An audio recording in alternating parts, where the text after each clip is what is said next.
Olá, o que vocês vão ver nessa apresentação é algo que foi feito originalmente como um webinar para o Lab de Garagem há 8 anos atrás, em 2012. Naquela época eu estava começando a estudar o Arduino e o ATmega, que é o processador usado nele, e em particular eu fiquei curioso em entender como é que era feita a gravação de programas no ATmega e nos outros processadores aí da família AVR. Então eu construí diversos modelos aí de programadores, comprei também alguns programadores aí já prontos, e o resultado desse estudo é o que vocês vão ver agora. Então vamos falar sobre a gravação de microcontroladores AVR, em particular o ATmega. Que nem eu disse, essa apresentação foi originalmente feita 8 anos atrás, praticamente. O que eu vou falar é um pouquinho sobre a memória flash, que é onde ficam os programas na linha AVR, e aí começar a falar da parte de programação, começando pela parte da autoprogramação, que é o que é usado para fazer o bootloader. Depois eu vou falar um pouco sobre os fuses, e aí começar a falar dos programadores propriamente ditos, primeiro falando um pouco sobre a alta voltagem, que é a paralela, e aquela que é mais usada, que é a programação serial, SPI. E aí eu vou falar sobre os sinais, os conectores, alguns programadores que são fáceis de montar, e por último a opção de usar o Arduino como programador. Todos esses casos de programadores externos, a gente vai usar um software chamado AVR Dude. Então a gente vai dar uma olhadinha como é que é ele. Então a memória flash é uma memória não volátil, quer dizer, ela mantém os dados mesmo que fique sem alimentação, e é usado para armazenar o programa. No caso particular do ATmega 328, ele tem 32K de flash, e essa flash está dividida em duas partes. Uma parte que é destinada ao bootloader, que é uma aplicação especial que a gente vai ver já já, e a aplicação propriamente dita. Então, quando a gente fala em gravar ou programar um microcontrolador, o que está falando, no caso aí dos AVR, é gravar o programa na flash. Tá? A gente vai ver que tem condições para proibir a leitura e a escrita na flash. A primeira forma que tem é aquela autoprogramação, quer dizer, um software que está rodando no microcontrolador poder alterar o que está na flash. Tá? Então, para isso, existe uma instrução específica que chama SPM, uma instrução assembly, só que tem um detalhe, ela só pode ser usada na área da flash que foi reservada para o bootloader.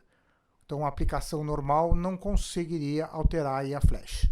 Tá?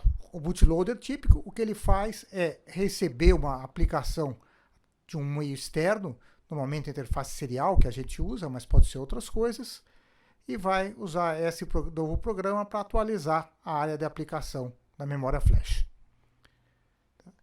O Arduino, em particular, o que é feito, ele tem um bootloader que é usado para fazer a carga do sketch. Usando essa ideia do bootloader, ele não precisa ter um hardware de programador externo. O que ele vai fazer é usar somente os pinos de recepção e transmissão. As placas Arduino normalmente têm ali um conversor serial USB, então a ideia do Arduino vai estar mandando um novo programa pela serial e o bootloader vai estar recebendo isso e gravando na flash.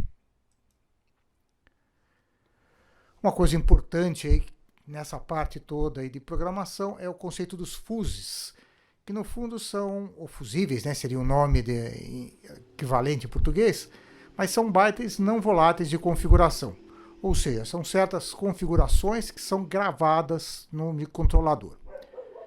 Quais são os fusos disponíveis e o que cada bit dele controla varia conforme o modelo do microcontrolador. No caso particular do ATmega 328, ele tem 4 bytes para isso. Tem um byte chamado lock, que controla a proteção contra a leitura e escrita na flash. Tem um fuse chamado extended, que controla o circuito de brownout, que é um circuito que detecta que a tensão de alimentação ficou baixa e aí ele reseta o microcontrolador. O high fuse, ele vai controlar a função do pino de reset, a parte de depuração, a programação SPI, o watchdog e o bootloader. E por último tem o low fuse, que define como é que é o clock que o microcontrolador vai utilizar. Um ponto importante de saber é que se você programar um valor errado nesses fuses, você pode impedir o funcionamento normal e você pode até mesmo impedir a programação através aí da programação serial.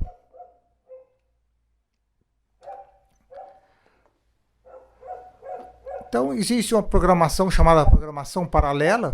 Eu estou atualmente no meu blog descrevendo como fazer um programador que usa esse modo. É um modo que é chamado de alta voltagem, porque ele requer ali uma tensão de 12 volts no pino de reset. É isso que sinaliza para ele entrar nessa programação paralela.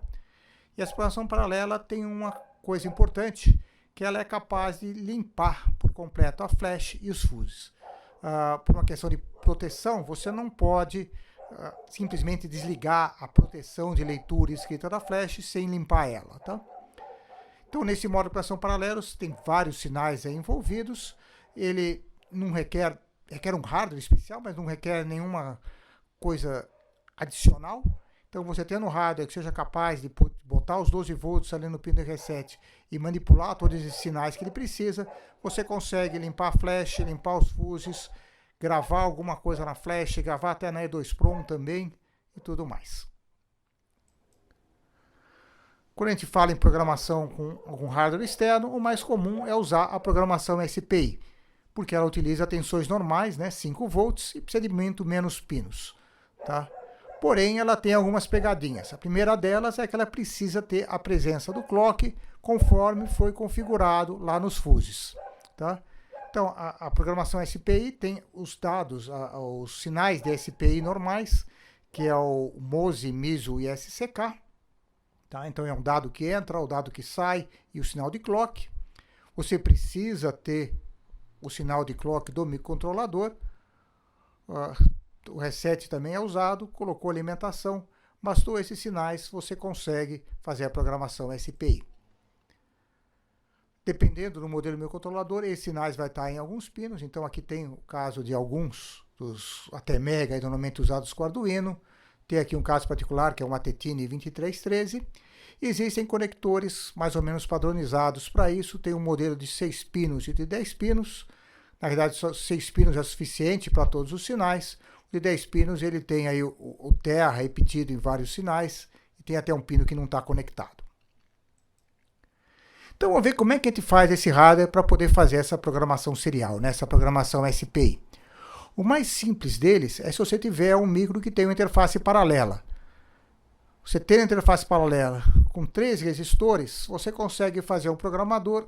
É um programador meia boca, mas é o suficiente para você gravar alguma coisa no seu AVR. Um programador um pouco diferente, mas é a mesma ideia, é o chamado BSD. Ele tem aí um resistor a mais, mas também é um programador assim bem simplista. Um programador um pouco mais sério, ainda com interface paralela, é o chamado STK200. O que ele tem aqui de especial é que ele não está ligado direto os sinais da paralela aqui no conector de programação. Ele tem um driver aqui no meio, tá? Então isso é uma coisa importante. Ele pode ter até um LEDzinho para indicar que está gravando. E ele tem um circuito aqui um pouquinho mais sofisticado para a parte do sinal de reset. Ok? Bem, interface paralela é uma coisa difícil de achar nos micros atuais. Então, a interface que resistiu um pouco mais, mas também hoje em dia você já não vê nos micros, é a interface serial RS232. Então, existe um programador chamado Ponycer, que ele usa uma interface serial RS232 para gerar aqui os sinais. Tá? Tem que tomar alguns cuidados, porque o RS232 ele trabalha com 12 volts. Então, no caso aqui dos sinais de dados, tem aqui uns zeners para limitar essa tensão aí de um valor aceitável, 5 volts. Certo? E no lado do reset tem um circuito aí especial para poder colocar esse reset ou no 5 ou no terra. Obviamente, hoje em dia, o que os micros têm é USB, então aí, para poder fazer um programador USB, a gente é obrigado a colocar um pouco mais de hardware. Então, esse aqui é o circuito, que é um que eu gosto muito, é o USB Tine ISP. A gente encontra isso à venda já numa plaquinha montada.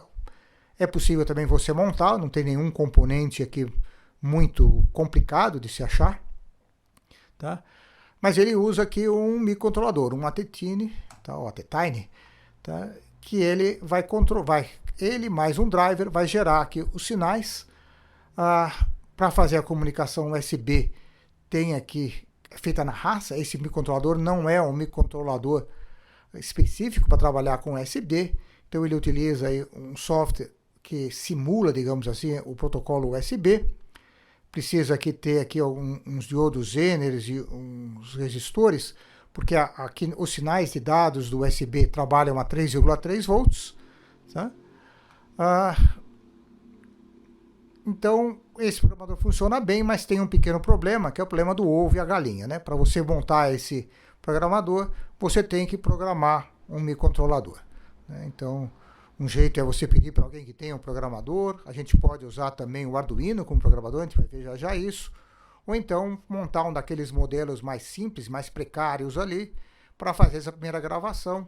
E aí, uma vez feito aí o programador, aí você fica mais tranquilo. Bem, que nem eu já falei algumas vezes aí, né? Dá para usar o próprio Arduino como um microcontrolador, como um programador, tá? Para isso existe o sketch chamado Arduino ISP, que você instala isso, grava isso no teu Arduino. O problema dele é uma feature do Arduino chamado Auto Reset.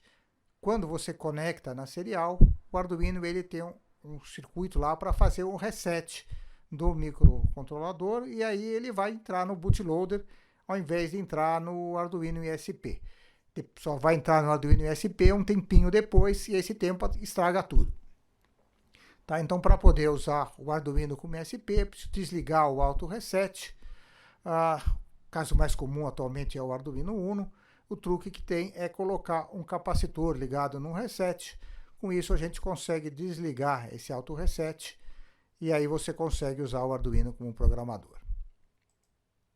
Tá? Então, a montagem que você faz é pegar o seu Arduino. Tem aqui esse capacitor aqui, está ligado no reset, é justamente para desligar o Auto Reset. Então, antes de ligar tudo isso aqui, você grava aqui o firmware do Arduino ISP, depois você faz essas ligações. Então, tem o capacitor para inibir o reset, tá? E os outros sinais vão vir aqui nos sinais de controle aqui do Arduino, né, para fazer a gravação. Que nem eu disse, para poder fazer a gravação, ele tem que estar aqui com um sinal de clock, dependendo da configuração que você vai usar numa T-Mega. No caso do Arduino, em particular, ele usa a programação para trabalhar com cristal externo, então é bom você ter aqui o cristal externo, precisa ter também 2 capacitorzinhos, tá? E esse Arduino ISP ele suporta ligar diversos LEDs, em particular esse aqui é um LED que vai indicar quando ele está gravando, tá? Se você olhar a documentação do Arduino ISP, vai ver que é possível ligar outros LEDs para indicar outras situações. Tá? Bem, cuidado aí do hardware, da programação, a questão é como é que isso funciona, né? Quem é que vai balançar esses sinais todos aí que precisa, tá? E aqui a gente tem um software chamado AVR-Dude, tá? Que ele vai comandar. Esse software é usado pela própria IDE do Arduino, tá? Você pode também baixar ele separado, como parte do software aí do pacote de programação de Arduino, tá? Ele é um software que opera por linha de comando. Então, as coisas básicas você tem, a VRDUD, "-p", qual é o modelo do seu microcontrolador, "-c", qual é o tipo do seu programador.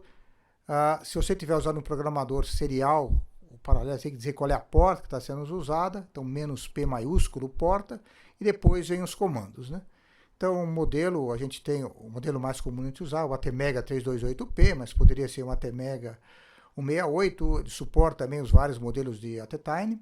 Tá? O modelo de programador, ele suporta um monte, então desses todos que a gente viu aí, a gente viu o DAPA, o BSD, o STK200, o Ponicer, o AVR-SP, o SBTine, o próprio Arduino. Tá? E quando for aí o caso de serial e paralelo, você tem que dizer a porta. Quando é USB, não precisa disso. Tá? Então, os comandos, se você não puser nenhum comando, é uma coisa importante, é a primeira coisa que você faz normalmente quando vai está brincando aí com o programador, porque ele vai conferir a conexão e vai fazer uma coisa importante, que é conferir a identificação no microcontrolador, né? Você falou ali atrás qual que é, mas o AVR-REDUD é desconfiado. Através do programador lá, ele consegue ler 3 bytes de identificação, saber quem é aquele microcontrolador, e ele confere se você especificou corretamente. Tá? Então, normalmente, se você espetar o microcontrolador errado, ou tiver digitado o comando errado na linha, ou tiver feito a montagem errada, você vai ter algum erro nessa hora que você passa nenhum comando aí. Tá? Os comandos mais interessantes são os "-u", que são os comandos de leitura e gravação. Então, por exemplo, esse aqui, né, lock :r, :com, :h. Esse primeiro parâmetro que tem aqui fala qual é a área que eu quero ler, se é um fuse, se é a flash, se é a E2PROM. Tá? Esse R está dizendo que é a leitura, um read. Tá? Com da onde, ou para onde, no caso é da leitura, é para onde ele vai jogar, no caso com ele vai jogar no console. Tá? E o H está dizendo o formato, que é hexa. Tá? Ao invés de lock, eu posso usar aqui eFuse, HFuse e LFuse para ler os outros fuses. Se eu quiser ler a flash e salvar isso num arquivo, eu tenho aqui o flash, read, o nome do arquivo, e é para dizer o formato. Normalmente o formato que a gente usa é esse formato I, que é um formato definido pela Intel. Para gravar, o que eu faço é trocar aqui o R por um W. Se eu quiser gravar os fuses, eu tenho que tomar mais um cuidado. Todos esses comandos aqui, leitura e gravação, basta eu dar que vai funcionar. Se eu tentar gravar no fuse sem botar esse "-u" minúsculo, não vai funcionar direito, porque ele normalmente tem um modo que ele chama de modo seguro, onde ele lê os fuses no começo e depois de executar os comandos, ele restaura os fuses anteriores. Tá? Se você quer alterar os fuses, você tem que botar esse "-u" minúsculo. Tá? E aí, então, a gente pode dar o nome do fuse, né? O W que eu estou gravando, o valor em hexadecimal, e esse M que é para dizer, olha, o que está aqui nesse parâmetro é o valor que eu quero gravar. Tá? Então, uma visão rápida, basicamente é isso. Tá? No meu blog tem os detalhes todos da construção desses vários programadores, do uso aí do AVR-REDUD, tá? E tem também alguns outros vídeos aqui no canal mostrando particularmente a gravação do bootloader aí no Arduino. Ok? Então é isso aí que eu tinha para falar hoje.